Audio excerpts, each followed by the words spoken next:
네, 안녕하십니까. 이번 시간에는 2차전지 관련주 리뷰 한번 진행하도록 하겠습니다.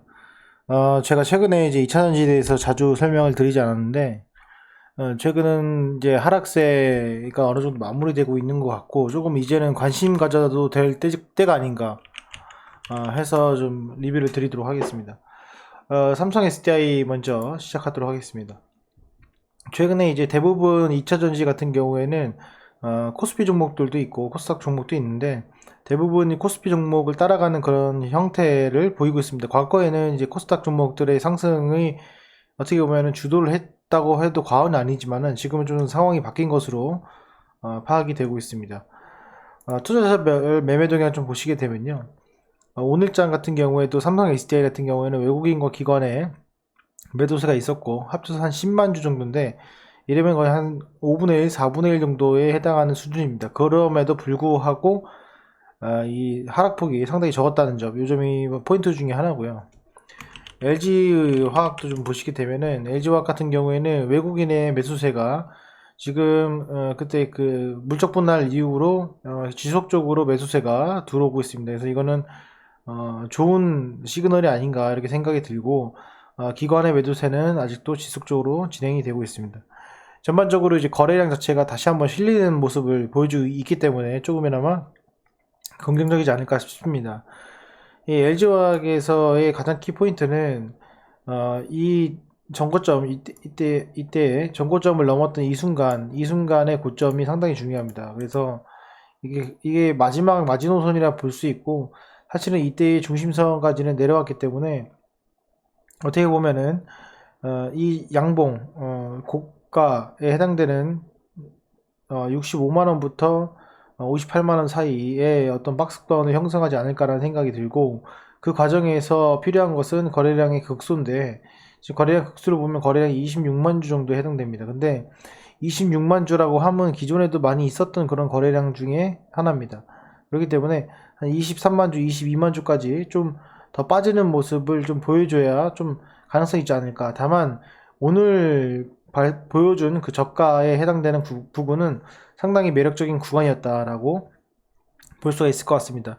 어제의 하락폭 대신에 오늘은 반대로 삼성 SDI가 소폭 하락을 해줬는데 이 위치를 보시게 되면 똑같이 8월 3일날 LG화학도 8월 3일날 이 부근을 어떤 크나큰 중심에 해당되는 구간이라고 생각을 합니다. 그래서 지금 3개월 정도 횡보를 했는데 삼성 SDI 같은 경우에는 지금 뭐 차트의 흐름상 올라가도 크게 무관하지 않은 그런 흐름 중에 하나입니다. 다만 이제 어, 투자자별 매매 동향을 좀 보시게 되면은 외국인과 기관의 매도세가 아직 있다. 다만 이제 이게 하방으로 나오지 않았는데 이게 어느 정도 거래량이 감소되면서 외국인 기관의 매도세가 줄어드는 그런 시점이 매수의 어떤 포인트가 아닌가 싶고 얘는 반드시 그 50만원 이전에서 한번 익절을 하는 것이 상당히 좋은 구간이라고 생각이 들고요. 이렇게 보시면 될 것 같고 대부분의 사람들이 여기에 물렸습니다. 이 50만원, 47만 5천원부터 50만원 구간에 물렸기 때문에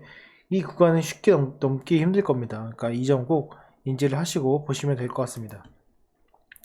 그 다음에 에코프로비엠 보겠습니다.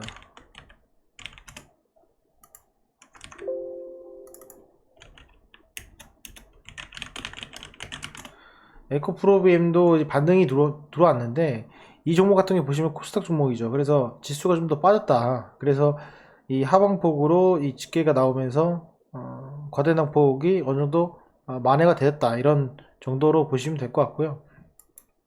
매매 동향 보시면은 한 비추세 구간 이 정도로 보시면 될 것 같습니다. 그래서 하방폭이 이렇게 내려왔는데 하방폭을 아래까지 그어 보면은 32% 정도로 해당되고 이 저점은 과거에 장대 항목 세운 이전과 어떻게 맞물리기 때문에 여기서 어느 정도 쌍바닥을 형성하지 않을까. 그래서 이제 제가 만약에 이거 사게 된다면 한 12만 원 정도, 12만 원 정도에 한 번 더 오면은 매수를 고려해 볼 만한 그런 위치가 아닌가 이렇게 생각을 하고 있습니다. 그 다음에 첨보 보겠습니다.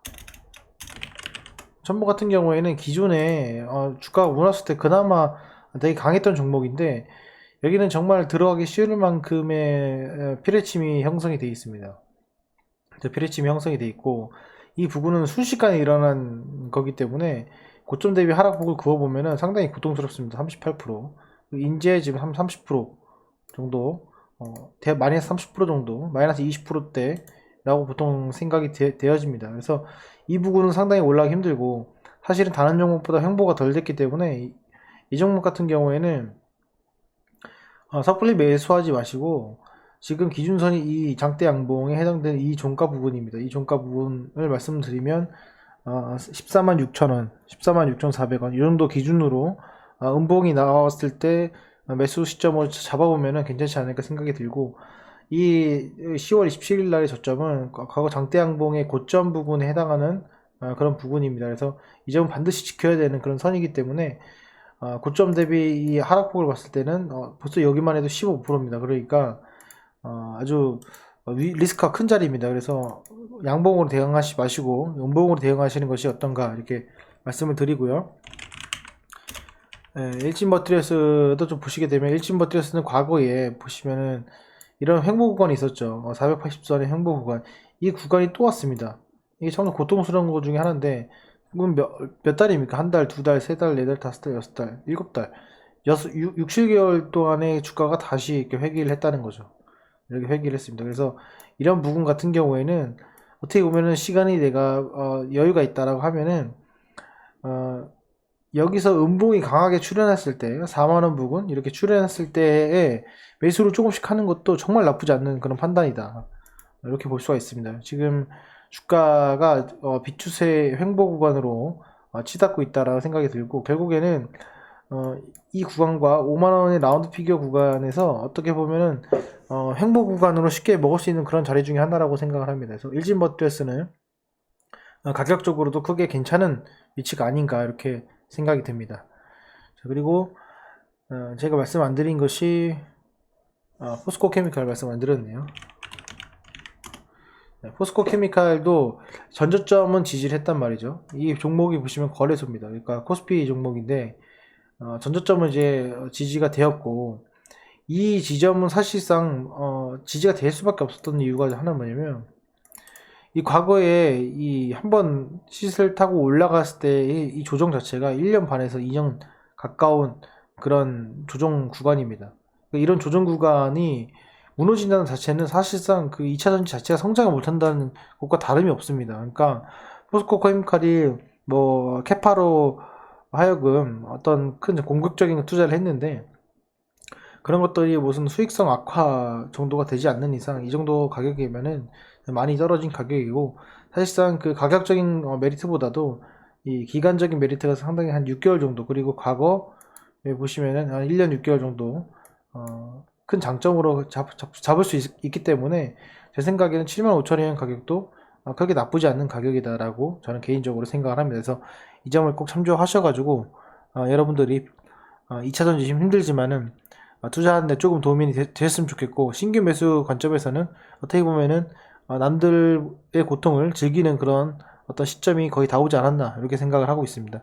네, 오늘 영상은 여기까지 하겠습니다. 감사합니다.